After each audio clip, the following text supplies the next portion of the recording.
हमें एक बात बताई गई है कि अब 3 घंटे बंद रखने पर गौर है, डेली उसको 3 घंटे बंद करने पर गौर अभी ये हुआ नहीं है। परिंदों की भरमार की वजह से जो फ़्लाइट्स हैं आपकी वो एट रिस्क हैं। अभी आई थिंक रिसेंटली कराची में भी एक वाक़या हुआ है जिसमें बर्ड स्ट्राइक हल्की सी हुई थी, लेकिन बचत काफ़ी होगी। लेकिन ये दिन आ भी सकता है, अल्लाह ना करे, जिसके अंदर ये चीज़ बहुत ज़्यादा हो जाए और आपको बहुत खौफनाक किस्म के मसले फ़ेस करने पड़े हैं। तो इसलिए ऑब्वियसली मुझे लग ये रहा है कि बंद करने का मकसद ये है कि बर्ड्स के बारे में कुछ किया जाए।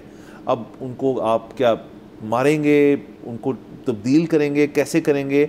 अब ये सारे मसले मसाइल जो हैं इनके ऊपर गवर्नमेंट गौर कर रही है, लेकिन गौर करना नाकाफ़ी है मेरे ख्याल में, क्योंकि अगर कोई भी ट्रैवल कर रहा है और यहाँ से 12 जहाज़ उड़ते आते रहते हैं, अगर बर्ड स्ट्राइक एक इशू है बड़ा, इसके 3 घंटे आपको शायद बंद करना पड़े एयरपोर्ट, तो इसका मतलब है सिचुएशन थोड़ी सी आउट ऑफ हैंड होती जा रही है। जी, बुनियादी बात तो ये है कि हम ये अफोर्ड नहीं करते कि डेली 3 घंटे एयरपोर्ट बंद रहे। उसकी वजह ये है कि लाहौर का तो एयरपोर्ट भी इतना छोटा है कि यहाँ पर अगर एक वक्त में 2 फ्लाइट्स आ जाएं या जानी हो तो आपको पता है कि इधर तो ना पोर्टर मिलता है, ना आपको लाइन इतनी लंबी हो जाती है कि एयरपोर्ट के बाहर तक खड़ी हो जाती है, तो वो आप अफोर्ड ही नहीं कर सकते। दूसरी चीज़, इसमें बहुत सारे मसले हैं स्ट्रक्चरली। हमने जिस जगह पर एयरपोर्ट बनाया है उसके साथ जितनी हमने करीब आबादियाँ ले आए हैं वो सारा कुछ अपनी जगह है। जो सबसे बड़ा मसला है, और मेरे ख्याल में टेलीविज़न के ऊपर इसके ऊपर शोज़ होने चाहिए, लोगों को ये बताना चाहिए कि जो ये सुपरस्टिशन है कि आपने जो है वो चीलों को गोश्त डालना है, वो आप कम से कम एयरपोर्ट के करीब वाले इलाकों में तो ना करें।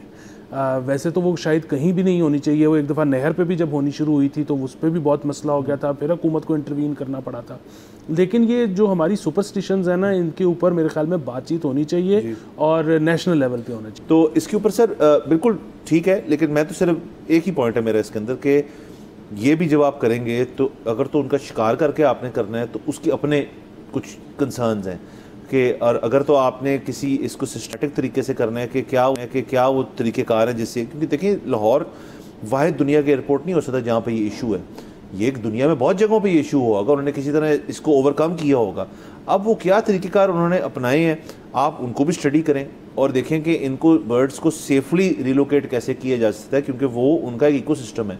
अब वहाँ पे इतनी देर से वो हैं तो आप उसको डिस्टर्ब नहीं कर सकते, क्योंकि नेचर का ना अपना एक सिस्टम है, उसको आप अपनी तरह से फोर्स से अगर तब्दील करेंगे तो आप और 10 मसले अपने लिए खड़े कर लेंगे। तो मेरा सिर्फ मशवरा ये होगा कि जब भी इस पर गौर जो हो रहा है, आई होप इसको गौर करने में इस चीज़ पे भी गौर हो रहा है कि उनको मारे बगैर कैसे चेंज किया जा सकता है। सब्सक्राइब करें और बेल दबाएं ताकि कोई खबर रह न जाए।